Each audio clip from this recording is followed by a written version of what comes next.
Welcome everybody to this episode of Fight IQ, where we break down the most recent UFC fight card / pay-per-view. Look at him, man. Look at him, alright? If you're not a Volk fan, sit through this one if you want, alright? But it's going to be a lot of Volk. This is a Volk vid. It's a Volk vid, alright? He fucking did it, but we'll get to that at the end of the video. I just wanted to fucking show you. Look at, they got the new picture. He looks good, man. Oh my god. We're gonna really dive into him. Alright. But this is a Fight IQ video, guys. This isn't a Volk Glaze. This is a Fight IQ, alright. So we do have to go in the weeds on the Nora Canales and Hayla Cohen's. Alright. Kick us off. This was a cool fight. Alright. It was a good to see a women's fight end in a finish. Alright. And it's typically known that women's WMMA, you don't see submissions. But Nora Canales, man. Rear naked choke. I didn't think she'd get it, but she got it. And props to her, alright? I thought this, in my breakdown, I said this would be a bit of a pitter-patter striking match. Both of them have, Nora Canale's got a bit of a striking resume. She's a former kickboxer, Muay Thai striker and all that. Hayla Cohen wanted to mix it up on the ground, and she got submitted. So, cut her. Up next, Trayshawn Gore, Marco Tulio. Yeah, I was wrong about this one, okay. Well, I was right and I was wrong. So I did actually, in fact, say Marco Tulio's got them hands, he's got the power, alright. Don't be surprised if he knocks Trayshawn Gore out, but I just said let's not count out grapplers in the UFC. Let's not count out a guy who's got submission wins and statistics. The stats were saying that he had the grappling, alright. And he didn't use any of that. He walked forward into power shots and got chinned multiple times, alright. So Trayshawn Gore, man, as much of a prospect as I think you can be, where was the fight IQ? I think he thought he could get in there and just bang it out with Marco Tulio. And don't get me wrong, there was moments where Trayshawn Gore was landing some of his big shots, and Tulio was kind of a bit wobbled and a bit rocked. But Tulio looked like he was hitting the heavy bag. He was ripping the body and up top, and spinning back kicks and spinning elbows. He was seriously a flow state. Looked amazing, right? So Marco Tulio deserved the win. Came in round 2. It just started getting ugly, didn't it? So, but this was a good way to kick off the card. If this was like a late prelim, would have had that place just exploding. It was a great fight. Marco Tulio, he'll be a serious prospect. So yeah. Got this fight wrong too, guys. Sotomayor beats Mitch Ramposa. Split decision loss. Like I said, it would be a split decision. Okay, I said it would be a split decision. But I didn't think it would go the way of Sotomayor, man. Welcome to the win column, Sotomayor. Mitch Ramposa needs cutting again. So, dude, 3 losses in the UFC. And you lose to this guy? Mitch Ramposa loses to Sotomayor, 3 losses in the UFC? It just doesn't happen, man. I said it in the breakdown. I said we've been known here on Fight and Field Insights to count out these 3-fight skidders, these Borgias.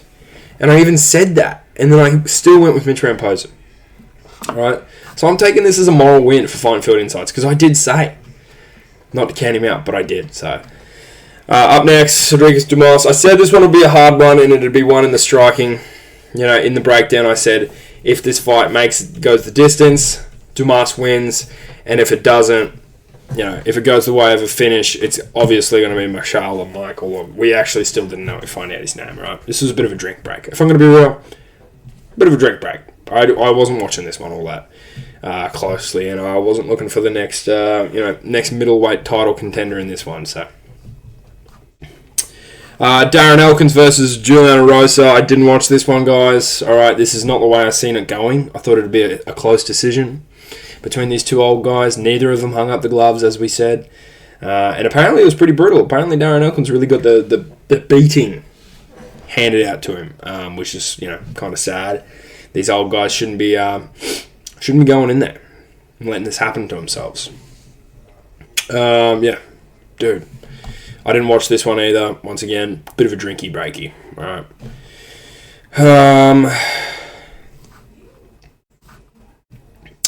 Jim fucking Miller versus Chase, the Dream Hooper.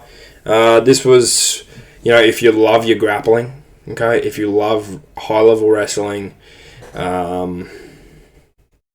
this was the fight for you. Okay, it was entertaining for someone who's likes a good ground game, like a competitive sprawl fest. All right, hunting submissions, the cross crusher. Oh, Joe Rogan. Oh yeah, he's looking for the cross crusher. He's looking for the cross crusher. He's looking for the cross stretcher. All right, looking for some unrealistic submission. Oh, he's going for a twister. Chase Hooper, brother. Could have won it on the feet, all right? He was looking pretty crisp in round one, but then Jim Miller got a little crafty and started cracking him, so then he sort of resorted to taking to the ground. Chase Hooper's excuse was that he spent too much time gooning in his camp, so, that's modern day MMA, right? These are the guys that are going to be fighting the Islam Makachevs. So, that's what we've got to look forward to, the Chase Hoopers of the world.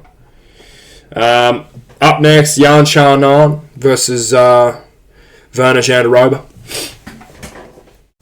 Not much to say. I picked Yan Xiaonan, obviously. Again, I'm Fine Foot Insights. We are seriously biting the dust when it comes to these picks. But I did once again say, like, if it became a half guard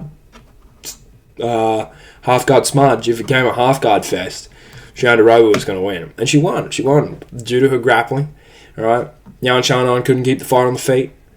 I did say if Yan Xiaonan did her homework and could keep the fight standing, then she'd have success. All right, she'd have success with the sprawls and be able to stay back within striking range, because I think she's better striking than Jandiroba. But she couldn't. All right, Jandiroba was too elite on the ground. Got the fight there and couldn't finish it, but she got the UD. So, a bit of a dominant win against Yan Xiaonan and the half-guard smudge off. Congratulations, Jandiroba. Probably a title shot coming our way soon, guys. Dan Ego versus Sean Woodson. I was really excited for this one, guys. Once again, I bombed on this pick. I bombed on this take. Everything I bombed here, alright? I said that Dan Ego's one shot was to land that big overhand, that big meaty overhand. And that's how he ended the fight. Picture perfect, man. It's exactly what I said. All right.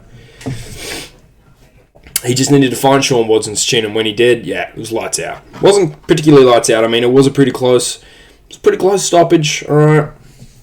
Don't get me wrong. Sean Woodson was coming back to his feet as the ref stopped it. But man, I'm a big believer. If you put yourself in that position, as a fighter, Sean Woodson, you're putting yourself in that position. It's like, come on, man. You're not giving the ref any option. All he can see is you just getting your head beat in. Right? You might think you're okay, but you're not showing it. All right. Just to quickly reference this point, Cedric Dumas versus right. Come for me on that one. Just to reference my point, Michelle knocks down Cedric Dumas. Right. Instead of Dumas getting in close and grabbing and pulling him in tight, he just kind of went like this. Dude, if you just do this, you're still taking shots through the guard. You're still just getting beat up. It doesn't look good, all right? It's all a thing of looks. I want to once again reference Trayshawn Gore versus Marco Tulio. Whenever Marco Tulio would knock down Trayshawn Gore would grab Tulio and pull him tight so that Tulio couldn't get his punches in, man. So I think that's the clever. That is the smart thing to do when you're in them situations. So the Sean Woodson, man, I mean, he was in a bad position to try and do that. He was more off to a side. But it is what it is, man. Dan Ego's a crafty vet. He's not holding on to that number 15 spot for a reason. And Sean Woodson might be back, I think his boxing heavy style that has no power behind it works out sometimes. But if you kind of need a little bit of pop. You need a little bit of pop if you want to try and, crack into that top 15. Just as a striker, you need to have a little bit of threat, or else no one's going to respect you. They're just going to walk you down until they land a big punch, okay? But yeah, his takedown defense held up. Yeah, he just has no sting on his shots. Just little pillow, pitter-pat shots. And Dan Ige was just eating them, walking forward, and then eventually, boom, cracked him. Sean Woodson needs to work on sting behind his punches and maybe look at a different weight class, bro. The featherweight punches, bro. What are we doing? All right. Up next, underneath Volkanovski getting the win. this is my highlight of the night. Dominick Reyes, it's so good to see him win again. You know? He beat Jones, and then he went on this absolute just poop skid, right? Poop skid. Coined that one. He went on a poop skid. And then he gets a win back against, what's that guy's name? What's that guy's name, guys? What's the one kid's name that he just beat? Smith. Anthony Smith. So we actually didn't know that. So is he on a 3-fight? He is, man. He's beat Jacoby and he's beat Smith. He's beat Anthony Smith and Jacoby. Dustin Jacoby. Alright? He's on a 3-fight win streak. And Nikta Krylov, man, he's no bum. He's never been knocked out in UFC history. Why are we looking at this again? Get out of here, Harley Cohen. You had your chance. Nikta Krylov's never been finished in UFC history. In the light heavyweight division. And Dominick Reyes, a mirror image of Conor McGregor versus Jose Aldo. Just slip back, boom. Slip back, boom. And he threw the exact punch in the opening moments of the first round. Exact same punch. But he just went back to it. He seen he had success with it, and he went back to it later in the round. Halfway through the round. Boom. Slip back. Boom. And just blundered. Oh my God. Blundered Nikta Krylov, man. Oh yeah, just put his chin on the other side of his face. So, shout out Dominick Reyes. This, as I keep saying, man, one of the highlights of my night. I got so pumped up for this. I was a little bit under the weather, alright, when this fight took place. Wasn't feeling the best. Okay. But it was enough to get me pumped up. Get me fired up. Alright, so shout out Dominick Reyes. Huge win. Alright. Monumental win. Another fight I picked wrong. Bryce Mitchell, Silva. I thought Bryce would have a grappling advantage. I thought Bryce would have a little bit more of a veteran's advantage. Yeah, he's bumped around in the top 15 for a while now. Alright. And he fought some crafty strikers. Alright. But it is a little bit of testament to just how good Silva might actually be. Silva might actually be really good. And I was just giving him shit, saying, he was kind of beating up the Drew Dobers, right? And the Charles Jourdains, okay?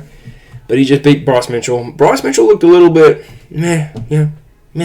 When Bryce can't get that takedown, he looks so silly in there, man. And, I think Silva's a bit of a fighter who might take a round to get warmed up. That when he's warmed up, he's going to pit-a-pat you down, alright? Not even pit-a-pat, he's going to sting you and he's going to knock you out, so... He choked Bryce out with a ninja choke too, which is it's sad. Bryce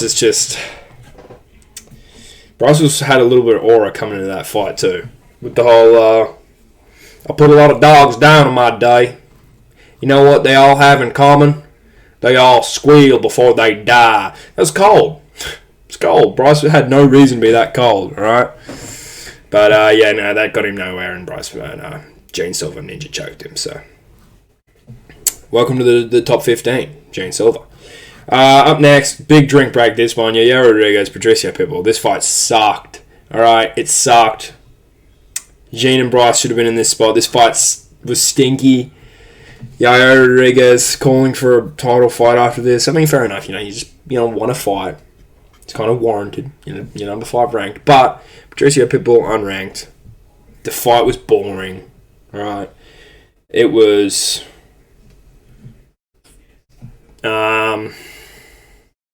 14 and a half minutes of just boringness for 30 seconds of excitement with that knockdown, alright? Striking was just bleh, Oh, so flashy. Look at these big kicks that just never land. Patricio Pitbull completely threw away around to what? Do some feints. Get the reads going. So, boring fight. Big drink break. Huge drink break, alright? Up next, a fight that was nowhere near being a drink break. This was fireworks, man. Paddy Pimblett, stand up, get this head, pat yourself on the back. Brother, this was an exciting fight. Paddy Pimblett looked good. I often shit on Paddy Pimblett because we'd never seen enough from him, okay? The Bobby Green performance was great, but it's Bobby Green, man. Bobby Green's old. Alright? So, and then the same with the Tony Ferguson. He's old. And I get it, Michael Chandler's. What? How old's Chandler? Chandler's not young. Chandler's old as well. Right? He's 37 or something. Okay? 38 or something. He's old. Dude, he's old, right? All right. So it's like the man. It's still just Michael Chandler. It's still see you at the top. And Paddy Pimblett just, oh my God. In every way I envisioned the fight going, Paddy Pimblett just changed all of that. Beat him in the striking, was just outmatched in the striking. Chandler looked completely out of his depth. Paddy beat him up on the feet. And then Chandler was shooting for legs. Paddy gets him down and beats him up on the ground. Repeat round 2. Open round 3. Paddy lands that big knee. Straight down the middle. Splits Chandler open.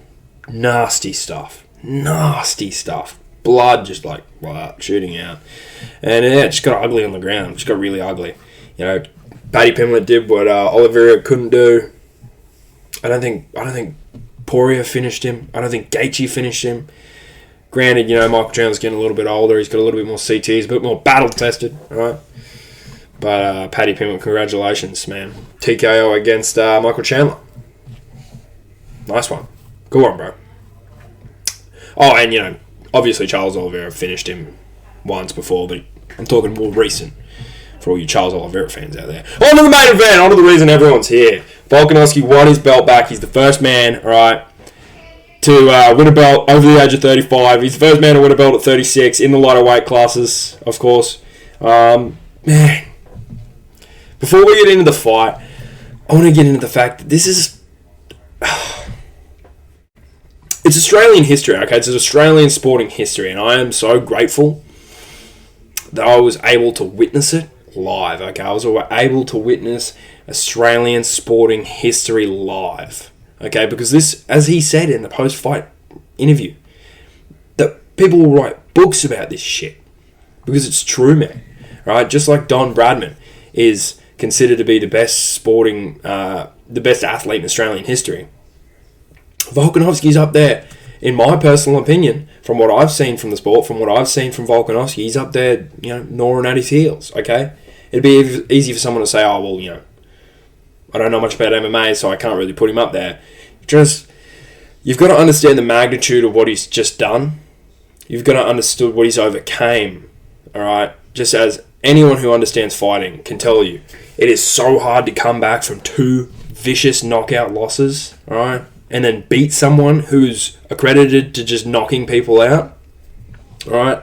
And that's what Volk did, right? He came back and he beat Diego Lopez, a freakish knockout artist who's just been knocking everyone out. And we'll get to that. We'll get to him. We'll get to the nitty-gritty stuff, but I just want to keep saying, man, it's an Australian sporting milestone, what he just did. I don't think people will be, trailing at Volk's heels to be the next guy to break the curse. I think Volk will be the one guy for a fair while. I don't see anyone that has the skill level, the capability that Volk has to continue to win the you know what I mean? You know what I mean? You get what I'm trying to say. I've just lost complete track of thought. I'm so, man, it's Monday and I just had the most beautiful day. Okay, I woke up, the birds were chirping, right? Babies were singing. Right, it was a beautiful day, okay? And it was all due to this little bald man right here. So, it's Australian sporting history, I swear to God, man. That they will seriously probably write books about this one day. I mean, he will be in the conversation with the Gaffey Freemans and the Don Bradmans, right? It'll be the Volkanovskis in there, right? So, dude, it's Alexander Volkanovski. Oh my God. We will get into the whole fight now. We will talk fight. We will talk Alexander Volkanovski versus Diego Lopez. First round, I was kind of like, just my heart was beating out of my chest. Right? I just wanted to see it. I just wanted to see a takedown. Pardon me. I wanted to see a takedown. I wanted to see him just shoot for some legs, bro. Get a double leg. Blast a double. Get a single leg. Push him up against the cage. Bully him a little bit. Seeing the complete opposite. We've seen vintage Volkanovski sticking the jab in his face. Pop, pop, pop. Sticking the jab in his face. Walking him down. Yeah. Whipping the low kick. Just beating up that calf early. Beating Diego to the punch every time. Diego would come in and they'd clash. They'd clash like classic Alexander Volkanovski. They'd clash and they'd get into these sloppy brawls where Volk could just duck the head and he'd just throw these looping shots. And he was cracking Diego, man. I think Diego Lopez might have... I don't think he thought Volk could get in there with him. And Volk got in there and he was ducking the head and he was just letting these big shots go. Yeah. He was seriously punishing Diego Lopez in the pocket. Just huge shots. Boom, boom, boom. Sticking the jab out there. Oh, it was vintage Volkanovski. It was, it was everything you could have asked for and more. Yeah, he wore some damage, I'll admit. Over the 5 rounds, he wore some damage. But round 1, getting in there, I was so scared, man. I thought if this is how he's going to fight, he's going to get knocked out. Opens round 2. By the way, round 1, big wobble. He wobbles Diego Lopez. Whoa! Volk gets him down, starts ground about. Boom, boom, boom. Oh! Crazy scenes. Round 2 opens up. Volk just starts walking him down, man. Walking him down again, sticking a jab in his face. They get into these crazy exchanges. Volk it was looked like a bit of a knockdown. Like it was definitely a punch, but the punch could have just pushed Diego into the fence. But I'm going to take it as a knockdown because Volk's the goat, all right? Volk. If that cage wasn't there, it's a knockdown, all right? That's what they always say. If that cage wasn't there, it's a knockdown. No, Volk hits him with a nice shot, pushes him over up against the cage, wobbles him a little bit, all right? Diego comes back late round 2, knocks Volk down. Oh my God, let me tell you right now, I just started seeing flashbacks. I was about to just see Volk's head bouncing off the canvas like a pinball. Alright? That's what I was worried for. Okay? But man, he shook the cobwebs off just like that and he got up. And he was back on the defensive. Coast round 2, gets in round 3. Once again, same old vintage Volk. Jab in the face. Low kicks. Getting in these crazy, looping shot exchanges. Jab, overhand, just the vintage Volkanovski fight. Okay, round 4, repeat. Until Diego's glove, glances the eye and causes a little cut there on the eyelid of Volkanovski. Which causes some irritation from Volk, maybe a little partial blindness. Just a partial irritation, I think, from the cut. Diego just charges like a bull, man. Diego Lopez... who I completely discredited to have the gas tank he had. I mean, that was in the breakdown. I said Volk's going to be too crafty, and Diego Lopez is going to gas out. Props to Diego Lopez. He trained well. He's not a high muscle twitch fiber, whatever I said in the previous video, right, the breakdown. He's not that, okay? He actually has great cardio. When he if it's a 5-round fight, his cardio looked really good. He conserved energy really well when he needed to, and he used it. Maybe he could have used it a little bit more effectively, but he used it when he needed to as well. And he looked fresh in the 5th round. But all aside, round 4, Volk's struggling to see. Diego Lopez charges him down, looks fresh, just big crazy shots. Volk's getting into these crazy moments where I thought it was about to be an Ilya Topuria repeat up against the fence, but he just keeps getting out. It keeps going. It was insane, all right? Round 5 comes along, and it was every second that ticked by on that clock, because I knew Volk was up, all right? Some of the judging was insane, all right? I know one judge gave Diego Lopez rounds 2 and 4, and then the other 2 gave him at least 2 or 4. But I knew Volk was up on the scorecards. He just needed to either coast or win the 5th round. And he went out there, man, and every second was just excruciating pain. I thought I was going to go into cardiac arrest. I thought I was going to die. My heart was beating out of my chest.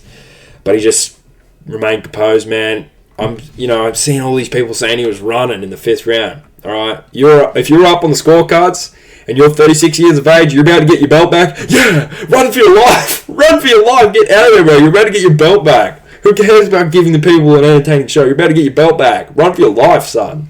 All right, but I don't think he ran. Okay, he was still sitting back, putting the jab in Diego's face, landing big shots. That's why he won the round. If he was running in round 5, he would have lost the round, but he won. All right. Diego Lopez acting like a fool, acting crazy, wanted Volk to exchange. Volk was like, oh, but he didn't, all right? He just, man, obviously, clock runs out. And, man, what world are we living in that Volk breaks the curse? He wins his belt back, man, against all odds. I've just been saying it all day. I've been walking around I've been walking around saying it all day, man. Adversity is a privilege, okay? And I'm going to stand by that because it's so beautiful and it's so true. Adversity is a privilege. It's a privilege to be given a chance to prove yourself again. Because, it is. It's a moment where, like, everyone sort of said, oh, well, he's washed. He's done. And I was even like that. At the end of last year, before this fight was booked, before Ilya vacated his belt, at the end of last year, I was looking at Volk fighting the Aljamain Sterlings and the Bryce Mitchells, man. And the Mosar Vivolovs. Right, that's how I thought Volk should fight. And then he's fighting Diego Lopez. And he wins the belt back. And now all of a sudden we're talking about, Mosar Vivolov title fights. And we're talking about, Rodriguez rematches. Okay, this is insanity. It's insanity, alright. So, Volkanovski, man, it was seriously one of the best UFC cards I've witnessed in a long time, alright. I'd just like to say I've watched the sport for a long time, alright. And this was one of the most memorable moments I think I've ever had watching the sport, okay? Because, I was there for the Islam loss, where it was a close decision in Perth. I was there for the short notice knockout. I was there for the Ilya knockout. And, just never really got that ability to celebrate one of these big Volk wins, that we thought we'd eventually get. And when he lost the belt to Ilya, I thought, that's it, man. That's it. We've lost our opportunity to celebrate one more big Volk win. But he gave us that ability. And I'll remember this till the day I die, man. It's Australian sporting history, so... And then look at the picture, man. Look at the picture of him. He doesn't look flabby at all. Doesn't look like he has alcoholic fetal syndrome. Look at him, man. Look at him. He's ripped. Washboard abs. He's jacked, man. He was crafty too. He didn't precisely use that guerrilla warfare that I said he needed to, because he just went out there and fought vintage Volk. Yeah. Dude, sick fight. Great fight. He wore some serious damage. I'd imagine Diego Lopez did too, because you get locked in there with Volk for 5 rounds, you end up looking like you got ambushed by a whole gang of men. So yeah, dude, seriously, I don't even know what else to say. I have a shortage of words. All right, Volk won. We got the flag up. Okay. That flag's going to start for the remainder of the week. Alright? Probably the remainder of the channel history. Volk did it. Alright, we're probably going to be looking at getting some sort of Volkanovski memorabilia to have in the background of the videos, okay? Because that's how monumental this moment is, alright? We're going to try and get some Volkanovski memorabilia to have sitting there so we can always just remember this video. Remember the day Volkanovski retained his belt, 36-man. And if you somehow haven't, if you're a viewer of this channel and you somehow haven't, go and watch the fight back. But if you don't want to sit through that agonizing 25 minutes, go back and just watch his post-fight interview. That, man, it'll give you chills. It's so motivational. Every day adversity is a privilege, and we'll experience adversity in everyday life. So yeah, man, bro, shout out to Volkanovski, dude. Seriously, he's made my year. I don't care if he has to lose now. I don't care if he loses. He never gets the belt back. But it's just so relieving to know that he did it. Okay? So, yeah. With that being said, guys, that was this week's episode of Fight IQ. It was a bit of a quicker one through the middle. All right? I know I didn't do too much of a deep dive into the Nora Cannolis and Haley Collins. All right? Trajan Gore and Michael Julia. I didn't do quite a deep dive as I did in the Volkanovski one, but man, come on. It's pretty simple to see why. But no, thanks guys for watching, and yeah. I'm not too sure if we've got we've got an actual Fight IQ this week. I've just realised I've been calling this Fight IQ. It's not. It's just a fight recap. But I think we'll get away with it, guys, because we don't actually have a fight card this weekend, I don't think. I think the next one is the 27th. So, and that's Ian Gary versus Carlos Prates. So this will be this week's Fight IQ. All right? Because, we've got to do one every week. So, yeah. Thanks for watching, guys. And, yeah, I'll talk to you later.